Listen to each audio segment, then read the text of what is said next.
25th March 2020. Government of India imposed lockdown in the whole country due to sudden increase in the case of COVID-19 patients. Trust me, the world had never seen such a situation like this. All the schools, colleges and other institutions are closed. Students and teachers are left with no other option but to use video conferencing apps like Zoom.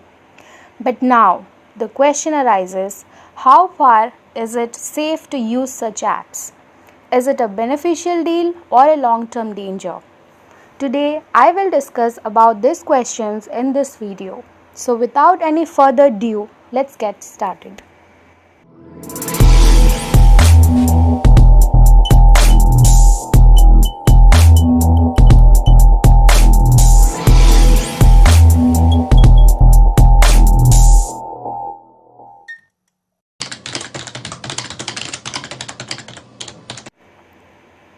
Zoom Video Communications, an American communication technology company, provide users with video telephony and online chat services through a cloud-based peer-to-peer software platform and is used for teleconferencing, telecommunicating, distance education and social relation.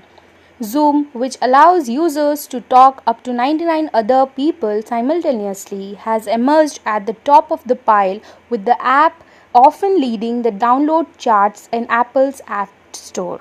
It offers a free version for calls of less than 40 minutes. The company does not provide daily download features, but app tracking firm Aptopia said Zoom was downloaded 2.13 million times around the world on 23rd March 2020, the day the lockdown was announced in United Kingdom. Corporate license for big companies cost £15.99 per month per host. The company reported 85% increase in the revenue to $166.6 million in the 3 months to the end of October, the latest quarterly figures available. Zoom's popularity has attracted investors to put their money into it as the graph has taken an exponential curve. Zoom Video Communications share price has soared from under $70 a share in January before coronavirus struck Western countries to $150 as reported on 30th March. That gives the company a market value of $42 billion, more than 8 times the market capitalization of British Airways owner International Consolidated Airlines Group.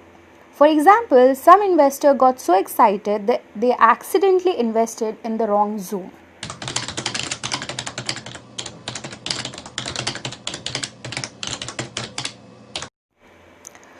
14th April 2020. A report by Bleeping Computer claims that over 5 lakh Zoom accounts have been backed and are being sold on the dark web. The report states that the hackers are selling these Zoom accounts for less than a penny each, and in some cases they are being given away for free.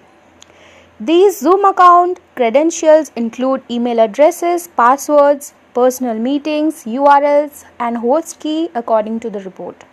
It was found that 290 accounts were related to universities and colleges like University of Vermont, Dartmouth, University of Florida, etc. Some accounts belong to well-known companies such as Citibank, Chase, and more.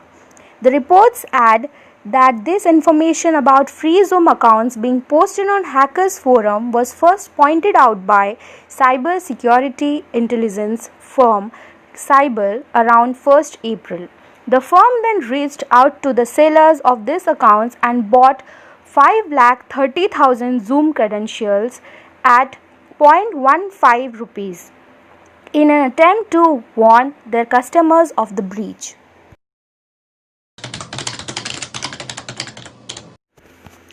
16th April 2020. The Cyber Coordination Center under the Union Ministry of Home Affairs has issued an advisory on secure use of Zoom meeting platform by private individuals. This advisory states that the platform is not for use by government officials for official purposes. The broad objective of this advisory is to prevent any unauthorized entry into a Zoom conference room and prevent the unauthorized participant to carry out malicious attacks on the terminals of other users in the conference. If you want to read more about the advisory report used by the Ministry of Home Affairs, link is in the description. Elon Musk's space exploration company SpaceX has told its employees not to use Zoom. According to a report by Reuters, SpaceX has sent a memo to its employees on 28 March where it clearly stated the employees should not use Zoom. We understand that many of us were using this tool for conferences and meeting support. Please use email, text, or phone as alternative means of communication, the memo noted. It has also been reported that NASA has also banned its employees from using Zoom. Still, if you want to continue with the application, then you can safely continue only considering some important guidelines issued by Ministry of Home Affairs.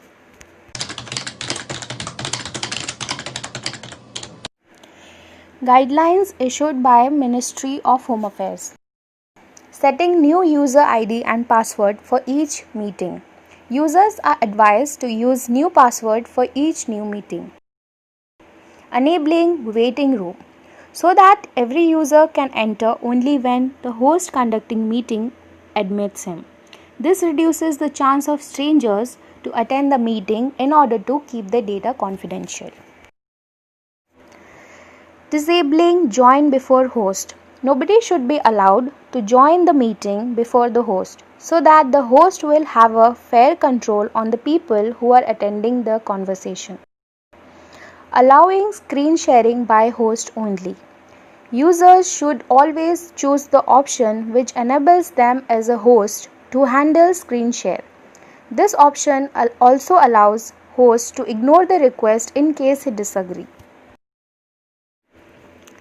Disabling allow removed participants to rejoin. Suppose the host has already removed some participants, this option does not give them further permission to rejoin in order to avoid unnecessary intervention during the meeting.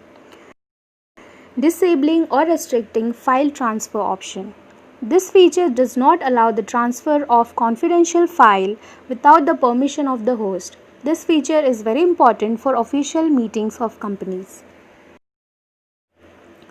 Locking the meeting once all the attendees have joined. This feature locks the meeting room once all the required members have joined.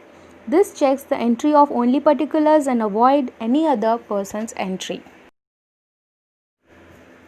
Restricting the recording feature. This does not allow the attending members to share the conversation with a third party. To end the meeting and not just leave if you are the administrator. This enables the host to have the authority to end meeting and not just leave. Again, this feature does not allow to leak data without the presence of host. Now, after knowing the fact that Zoom is definitely not a 100% guaranteed social media platform for using video conferencing, the question arises, is there any better alternative of Zoom? The answer is yes. There are a lot of better alternatives of Zoom. Notables are Google Meet, Skype, WebEx, etc. If you want, you can replace your Zoom application by any of these applications. In our opinion, we should not use Zoom until there isn't any legal inquiry. What do you think, friends? We will be glad to know what is your opinion on this issue. Should we boycott Zoom or not? Please tell us in the comment section. Lastly, if you like our efforts, you can share this video. Until next time, from Team Intellectual Being. Well, that's practice making me